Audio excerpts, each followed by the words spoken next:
জুরাইন দয়াগঞ্জ নতুন রাস্তায় এক ভয়াবহ সড়ক দুর্ঘটনা। জুরাইনের দিক থেকে আসা লেগুনা আর দয়াগঞ্জের দিক থেকে আসা বাহাদুর শাহ, দুই গাড়ি মুখোমুখি হওয়াতে জায়গায় 4 জন সম্ভবত মারা গেছে। কেউ বলতেছে 4 জন, কেউ বলতেছে 5 জন। দেখতে পাচ্ছেন যে এটা হলো লেগুনা, বাহাদুর শাহ গাড়িটা ওই যে বাহাদুর শাহ, দুই গাড়ির মুখোমুখি সংঘর্ষ।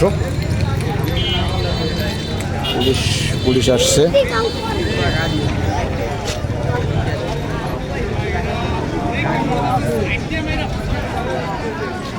জায়গায় 4 জন মারা গেছে। কেউ বলতেছে 4 জন, কেউ বলতেছে 5 জন। তবে যেভাবে ঘটনা ঘটছে সেটা খুবই দুঃখজনক বিষয়। একে তো রমজান মাস, আর